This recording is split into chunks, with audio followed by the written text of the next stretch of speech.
Here I am at the end of November at Lake Glenville. I'm going to try to get on some of this, well, what's left of fall fishing. We're going into winter here really soon, especially in Lake Glenville. It goes early into winter. Maybe in that transition now, we don't know.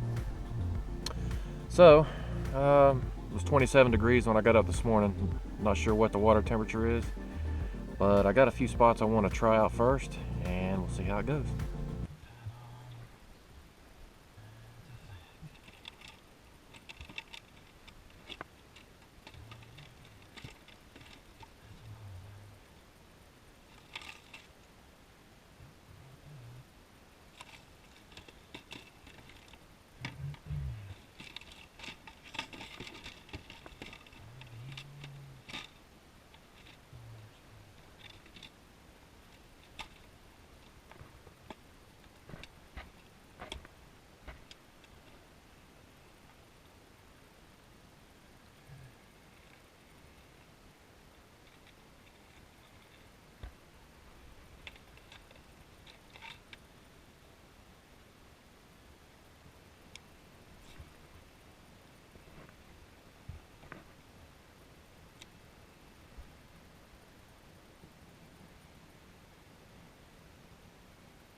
Little guy, but that's a clue.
So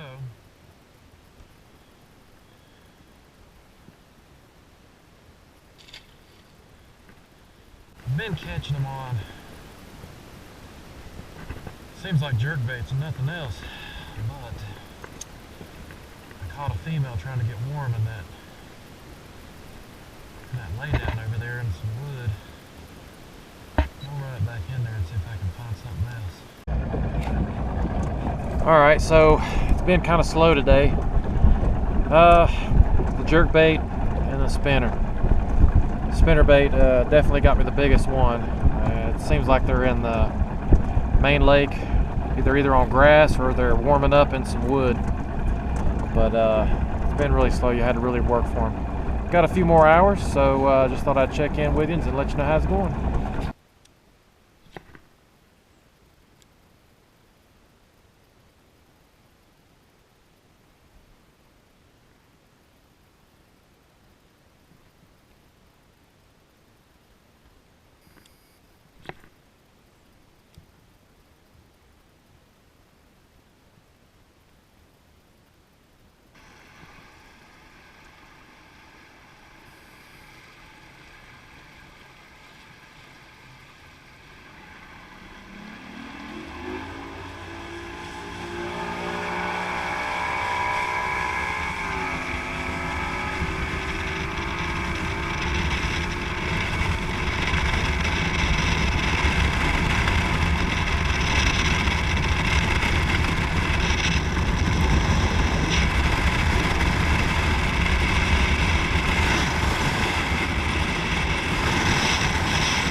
So I'm gonna call that a wrap today. The water was right at 51 degrees, 53 in some places, and the strategy. Let me clean that up. The strategy today was to start. It's been probably a little over a month or two since I've been here, so finding the fish takes a little time sometimes. So how I found them was you basically looked at the temperature, you go to a feature that you think they might be, and if the water goes up in temperature, you're going the right way. If it goes down in temperature, you want to turn around and go back where you came from. That's how I found the fish today. So they, the fish are definitely out in the main lake right now. That's where the warmest water is, but they're not down deep yet. So it looked like they were warming up on some wood. I couldn't get any off the rocks, but anywhere where there was grass on a point, and if there was wood nearby one of these points, that's where they were at. The big ones were in the wood. So anyways, I mean, it was a good trip. Definitely caught them. Some baits today that I caught them on was a jerk bait. Used a Megabass Vision 110. I think it's a +1, and I use that on a Shimano medium. It's a Zodius medium action with a Aldebaran. and I was hoping to catch them on the blade bait. Some of the blade baits, as you see right here, that's usually my bread and butter during the winter, but didn't have any luck. No luck on the drop shot whatsoever. I had some deep cranks. I didn't see them down deep, so that didn't work. But here's my setup for the spinning rig right here. It's Elite Tatula 7.1. It's a skip and jig rod, so it's extra stiff, but it's got a good tip on it. So this is not your normal setup for spinning, but I don't fish this normally. So I throw it in the junk, and then you have to pull it through any kind of give. You'll get a snag. So I got this paired up with a see, it's a Daiwa Steez. It's an 8-to-1. It's perfect. You want something super fast, you could take up line as soon as it hits water, because as soon as you throw these things in laydowns, they're going to want to snag. So you want something with no give. You want braided line. I'm using 30-pound braided line, and with a 17-pound leader. And with my spinner baits, I always put for a trailer, I always put like a swim bait on the back of it, as you can see here. And I'm not sure what brand that is, because I've been switching up brands right now. So, but this is my setup for that, and this right here is mainly what I catch my biggest fish on at this lake. It's usually a spinner bait. I've caught some big ones on everything else, but this one gives me my numbers. So yeah, there you have it. That's my setup for the day, and that's what I got most of my success from. When I came back to the ramp, I was the only one here. So apparently everybody else left early. So, but I did catch 3 good ones. One of them I didn't get on film, which is unfortunate because it was pretty decent too. I caught that one on the jerk bait as well. Anyways, hope you guys enjoyed the trip with me, and see you next time. Thanks.